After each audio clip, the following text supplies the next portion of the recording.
নমস্কার বন্ধুরা, কেমন আছেন সবাই? আমি ভালো আছি, আশা করি আপনারাও ভালো আছেন। আজকে আবারও একটা নতুন ভিডিও নিয়ে চলে এসেছি পাঁচফোড়নে। আজকে আমি তৈরি করেছি 1 কাপ সুজি দিয়ে মজাদার এক টিফিনের রেসিপি।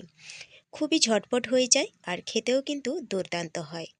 তাহলে চলুন ঝট করে পুরো ভিডিওটা দেখে নেওয়া যাক। দেখো, এখানে প্রথমে আমি নিয়ে নিয়েছি সুজি। 1 কাপ সুজি নেব। বড় একটা মিক্সি নিয়েছি। মিক্সিতে দিয়ে দিলাম 1 কাপ সুজি। এবারে এর মধ্যে দিয়ে দেব আমি টক দই। টক দইটা 1 কাপ সুজিতে 1 কাপের মতোই টক দই লাগবে। সমান সমান টক দই হলে ভালো হয় খেতে। তো দেখো, দিয়ে দিলাম। এবারে আমি এর সঙ্গে দিয়ে দেব আমি কিছুটা জল। জল দিয়ে ভালো করে আমি একটা মিহি পেস্ট করে নিয়ে আসবো। তো দেখো, পেস্ট করা হয়ে গেছে। এবারে আমি একটা পাত্রে ঢেলে নিচ্ছি। থিকনেসটা দেখেই বুঝতে পারছেন কেমন রাখতে হবে, তবে আর একটু পাতলা করতে হবে, ঘন হয়ে গেছে। তাই মিক্সিতে জল দিয়ে ধুয়ে নিয়ে অল্প একটু জল মিশিয়ে দিলাম।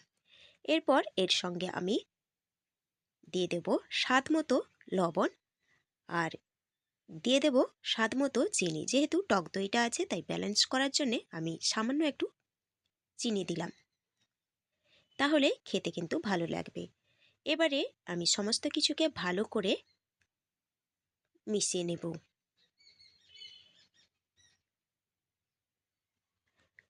ভালো করে একটু ফেটিয়ে নিয়ে আমি 10 মিনিটের জন্যে ঢাকা দিয়ে রেখে দেব। তার থেকে যদি বেশি সময় হাতে থাকে সেটাও কিন্তু রাখতে পারেন। বেশি টাইম দিলে বেশি কিন্তু সফট হবে খেতে। তো এই পর্যায়ে এসে বন্ধুরা যদি লাইক দিতে ভুলে গিয়ে থাকেন তাহলে অনুরোধ করব একটা লাইক দিয়ে দেওয়ার। আর আজকের ভিডিওটা যদি ভালো লাগে তাহলে আপনারা আপনাদের আত্মীয় স্বজনদের সঙ্গে একটা হলেও শেয়ার করে নেবেন। আর আমার চ্যানেলে যদি নতুন কোনো বন্ধু হয়ে থাকেন চ্যানেলটিকে সাবস্ক্রাইব করে পাশে থাকা বেল আইকনটি প্রেস করে অল নোটিফিকেশন করে দেবেন। তাহলে প্রত্যেক দিনের ভিডিও সবার আগে আপনার কাছে পৌঁছে যাবে। তো দেখো, মিশিয়ে নিয়েছি। আর চামচে একটা আমি দেখিয়ে দিচ্ছি, দেখো দাগ টেনে দিলে কিন্তু জুড়ে যাচ্ছে না দাগটা। তার মানে এইরকমই একদম ব্যাটারটা তৈরি করতে হবে। ঢাকা দিয়ে রেখে দিলাম।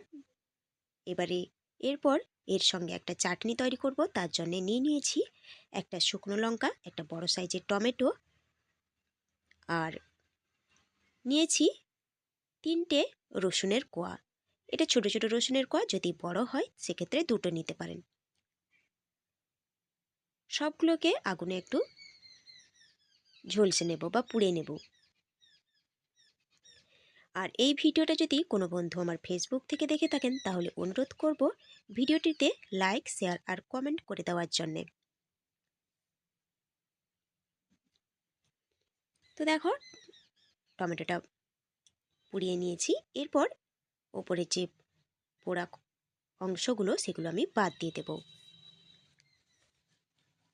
এই টিফিনটা যেরকম ঝটপট তৈরি হয়ে যায় সেরকম কিন্তু খেতেও দারুণ লাগে।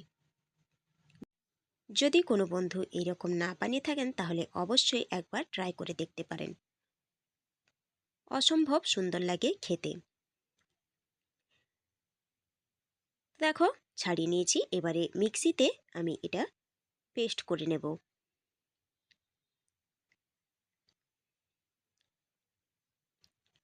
তাহলে চলো পেস্ট করে নিয়ে ফিরে আসছি। এই রেসিপিটা কিন্তু বাচ্চাদের টিফিনেও দিতে পারেন। যদি বাচ্চারা ঝাল খেতে না পছন্দ করে সেক্ষেত্রে কিন্তু এই টমেটো সসের মধ্যে ঝালটা অ্যাভয়েড করে যাবেন। তো দেখো, আমি পেস্ট করে নিয়েছি। এবারে কড়াই বসিয়ে দিয়ে কড়াইতে অল্প একটু সাদা তেল দিয়ে পেস্টটাকে ঢেলে নিলাম। এবারে কালারটা ঠিক করার জন্য আমি অল্প একটু কাশ্মীরি লাল লঙ্কার গুঁড়ো দিলাম। এটা কিন্তু অপশনাল, আপনারা চাইলে দিতে পারেন, না চাইলে নাও দিতে পারেন। এরপর অল্প একটু চিনি আর অল্প একটু স্বাদ মতো লবণ দিয়ে দিলাম। চিনিটা কিন্তু অবশ্যই দিতে হবে, না হলে কিন্তু টেস্ট ঠিক আসবে না। তো দেখো, এবারে একটু নেড়ে চেড়ে আমি নামিয়ে নেব। তৈরি হয়ে গেল চাটনি। দেখো একটু ভালো করে নেড়ে চেড়ে আমি জলটাকে একটু শুকিয়ে নিচ্ছি, তাহলে চাটনিটা খেতে ভালো লাগবে।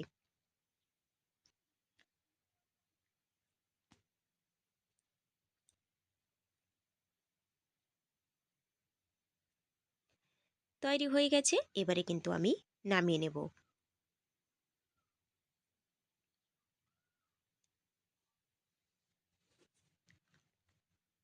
নামিয়ে নিয়েছি। এরপরে আমি একটা প্যান বসিয়ে দিয়েছি। ননস্টিকের প্যান হলে ভালো হয়, তাওয়া হলে কিন্তু নেই যেহেতু আমার কাছে, তাই রুটি সেঁকার যে নর্মাল তাওয়াগুলো হয় তাতেই আমি গরম করে অল্প একটু তেল দিয়ে দিলাম। তেলটা ব্রাশ থাকলে ভালো হয়, কিন্তু ব্রাশ যেহেতু নেই তাই অল্প একটু চামচে নিয়ে চারিদিকে ঘষে দিলাম। এরপর ব্যাটারটাকে একটা হাতের দ্বারা ভালো করে একটু গুলিয়ে নিচ্ছি। এরপরে আমি দু ডাবুর মতো দিয়ে আমি ঢাকা দিয়ে দেব। এই পর্যায়ে কিন্তু গ্যাসের আঁচটাকে একদমই লোতে রাখতে হবে। দেখো একটা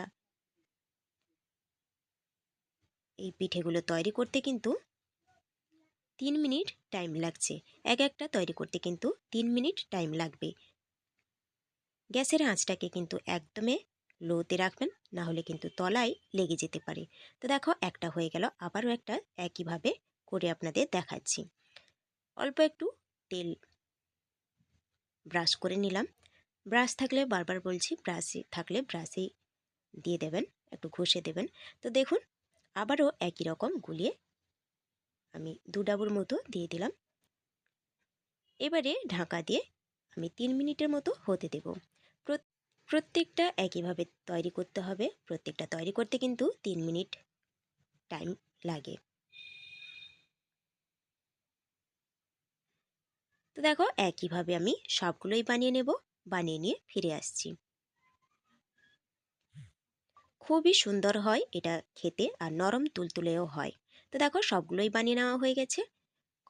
বন্ধুরা এটা কিন্তু অনেকটাই সফট হয় খেতে, আর ঝটপটও তৈরি হয়ে যায়। তাহলে আজকের ভিডিওটা কেমন লাগলো অবশ্যই কমেন্ট করে জানাবেন। ভালো লাগলে লাইক শেয়ার করে দেবেন।